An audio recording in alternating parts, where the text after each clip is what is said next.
Hi folks, this is Clay. So I am getting set up. So I got Gloomhaven, Jaws of the Lion, a fully cooperative fantasy campaign adventure. I'll tell you a little bit about the game, but I just finished priming the heroes. Let me see if we can get a good close up there. All right, yeah, we're still in focus. So this guy has two hatchets. He's got a cape. He's got horns sprouting from his hat. We've got this guy. He's all right. Good. Still in focus. This guy's an explosive guy. He's got the things on his fists that deal explosive damage. He's good for like dealing structural damage and dealing damage to people and stuff like that. So we've got this sorceress. Alright, good. She's wearing robes. She's got a crystal ball. I'm curious how all of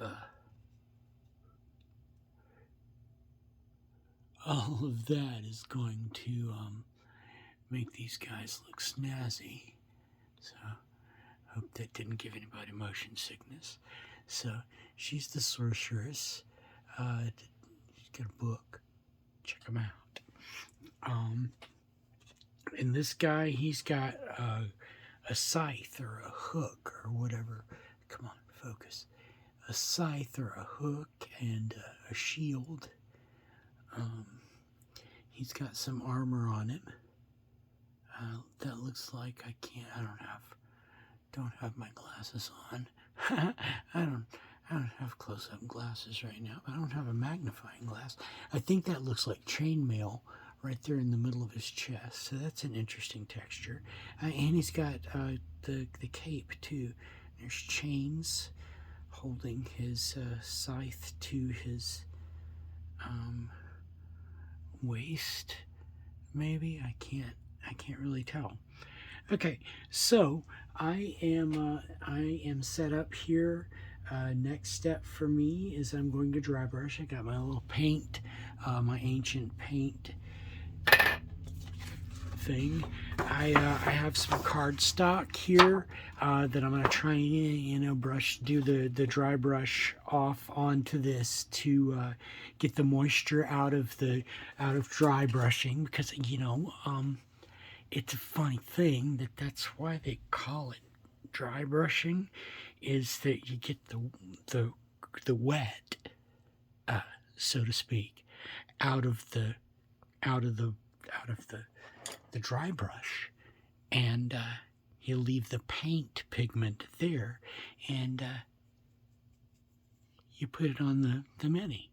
So that, in a nutshell, is really it. Thanks for watching. Like and subscribe. Just kidding. So anyways, I showed you my brush. This is a brush set from Vallejo.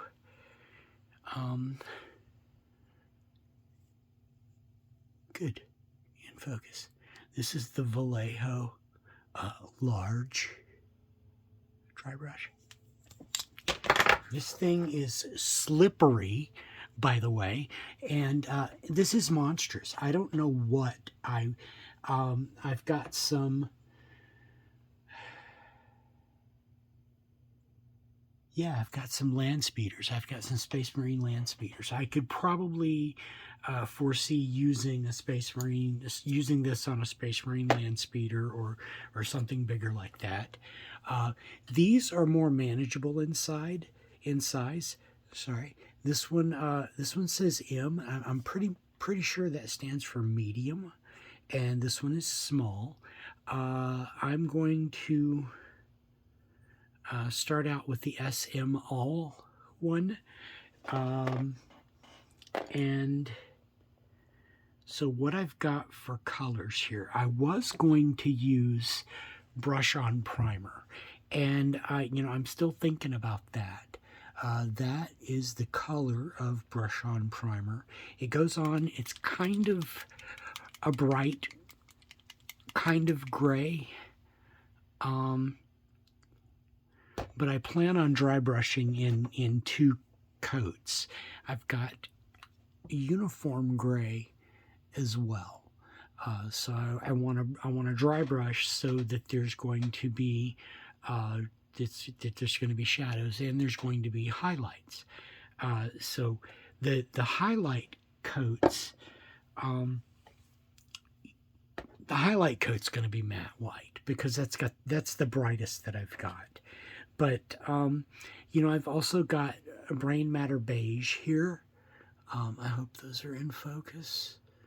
I was going through that too fast.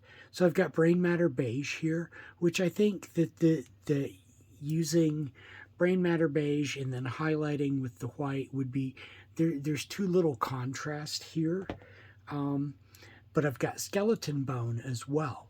That might look cool. I don't know, because we do want a different, you know, gradation of the when we use the contrast paints. You know, I'm like real curious as to how it's going to look with the contrast paints and the dual, I guess you would say, highlighting or dry brushing with the highlighting kind of built into the process. So I'm real curious how fabric is gonna look once I apply the contrast paints. I've got all the paint markers, and I got an extra green because there's orcs in the future. I've got all the war paints here. So